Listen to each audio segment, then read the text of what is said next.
సంవత్సరాల నుండి మనము అధికారులకు ప్రభుత్వానికి విన్నపాలు చేసి ఉన్నాము.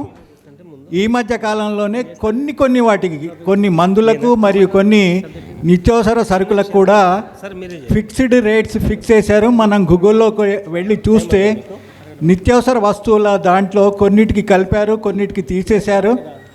దాంట్లో ఈ మధ్య కాలంలో నేను చూస్తే 46 రూపాయలకే రైస్ విక్రయించాలనేది కూడా ధరలు ఫిక్స్ చేశారు. కానీ ఆ రేటు ఇంప్లిమెంట్ అవ్వట్లేదు.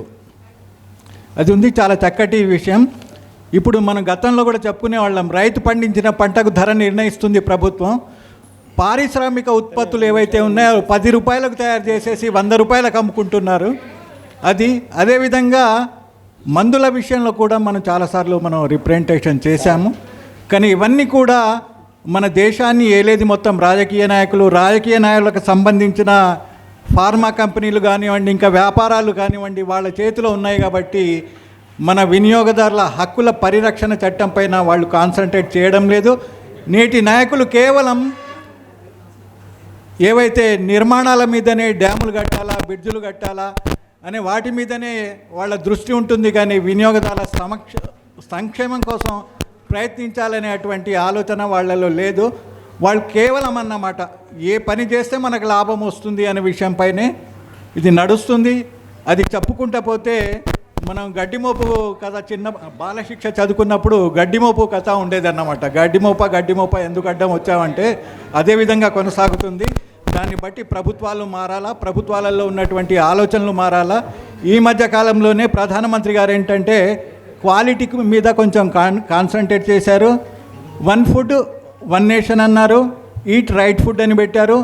ఇంకొకటి మన జాతీయ వినియోగదారుల దినోత్సవం, ప్రపంచ వినియోగ దినోత్సవం కాకుండా కన్జ్యూమర్ కేర్ డేని కూడా పాటించాలనే విషయాన్ని వాళ్ళు ఇచ్చేశారు. ఈ మధ్య కాలంలోనే సెక్రటరీ గవర్నమెంట్ ఆఫ్ ఇండియా ఆమె ముందు కూడా ఈ విషయం అడిగాము. అది ఏ రోజు మీరు డిక్లేర్ చేస్తున్నారు, అది డిక్లేర్ చేస్తే మా సంఘాలు కూడా ఆ రోజుని కూడా పాటిస్తాయని, కన్జ్యూమర్ కేర్ డే అని. కన్జ్యూమర్ కేర్ డే అనే విషయాన్ని ఏంటంటే G20 నేషన్స్ సమావేశంలో మోదీ గారు వినియోగదారులకు, ఉత్పత్తిదారులు ఎవరైతే ఉన్నారో వాళ్ళు నాణ్యమైనటువంటి సరుకులు పంపిణీ చేయాలా, వినియోగదారులకు ఉత్పత్తిదారులకు సమన్వయం ఉండాలా అనే విషయాన్ని కూడా వారు క్లుప్తంగా తెలియపరచడం జరిగింది.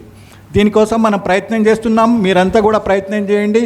మనం ఏ విషయం అయినా కూడా మన రాష్ట్రంలో, మన ప్రాంతంలో, మన మండలంలో ఏవైతే అభివృద్ధి కార్యక్రమాలు కానివ్వండి, సంక్షేమ కార్యక్రమాలు కానివ్వండి కుట్టుపడినప్పుడు వాటి మీద కూడా మనం స్పందించవలసినటువంటి అవసరం ఉంది. కాలయాపన జరగకుండా కూడా చూడవలసినటువంటి అవసరం ఉంది. సార్, ఇప్పుడు ఫోరాలలో జరిగే కాలయాపన గురించి కూడా మాట్లాడడం జరిగింది.